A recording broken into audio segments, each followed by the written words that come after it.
The Congressional Black Caucus has rejected an invitation for a second meeting with President Trump.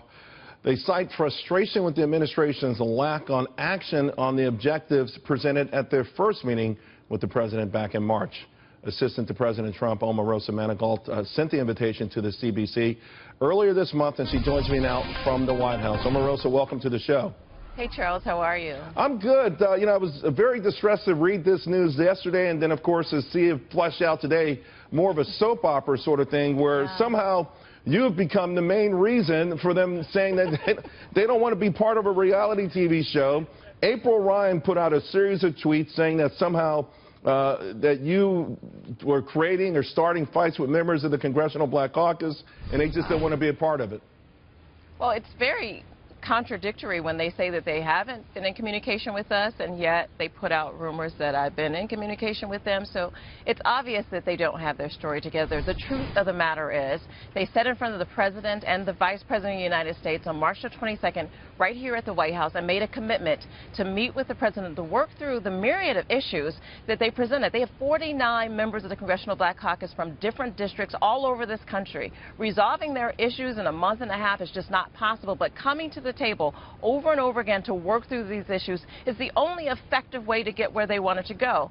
And instead, they're showboating, and they're actually shorting out their constituents that they committed to represent by not coming to meet with the president. And what I find interesting is the idea is that there are so many problems that are plaguing specifically the black community. To worry about the sort of things that they're talking about right now and allowing that to supersede the attempt to make progress. Every group that I know that we've seen business people come over and over and over again. Yes, we've seen labor come over and over again. Yes. You know, this doesn't happen, and you don't go there once and walk away with everything you want.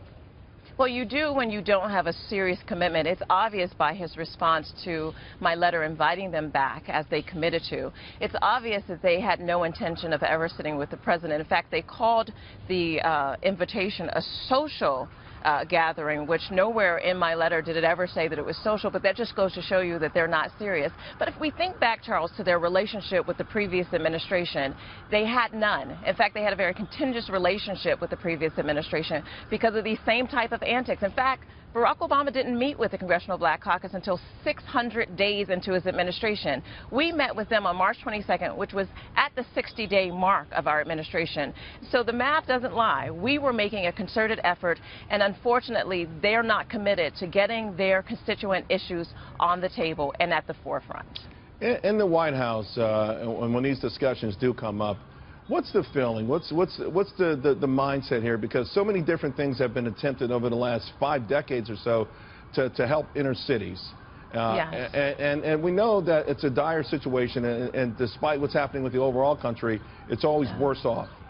Well, I'll tell you what my feeling is. I'm not going to be discouraged by the lack of leadership by Cedric Richmond and his decision not to meet with the president. I'm going to continue to fight for those in the inner cities and the black community that really want help. They want to focus on jobs. They want to focus on the economy, on education, on crime, on safety.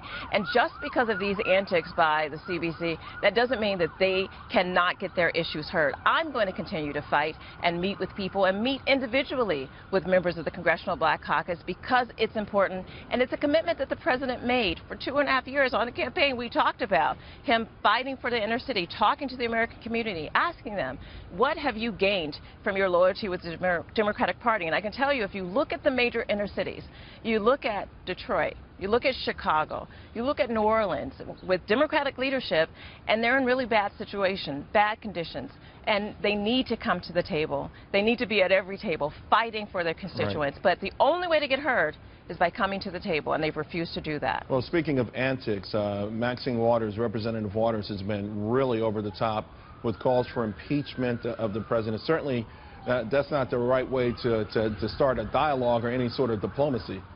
Oh, yeah, they have decided that they're going to resist for 4 years. Well, I will say to you, if you live in a district represented by the Congressional Black Caucus and your members refuse to do their job, then I would rethink and reconsider my support of those members.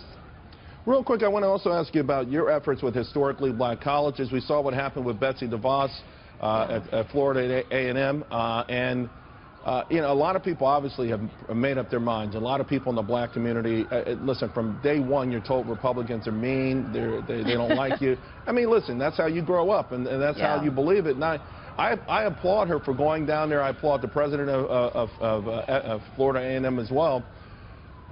What efforts are being made there? Because that, to me, is an area, education, that everyone understands can propel people to a higher rung in life.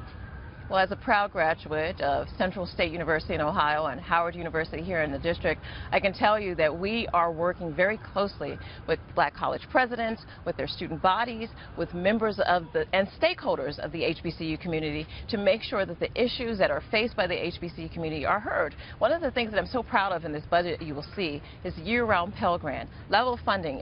Although the Education Department took some cuts, HBCU funding was not touched. And so that commitment remains. And we are having a huge conference here in Washington in September for the HBCU community. And you will see the work that we put in month after month after month to make sure that we are doing what we promised to do. Omarosa, thank you very much. And don't give up the fight. Thanks, the stakes are far, far too high. Never discouraged. Yeah, for any kind of silly sideshow to dissuade anyone. Appreciate you coming on tonight. Thank you, Charles.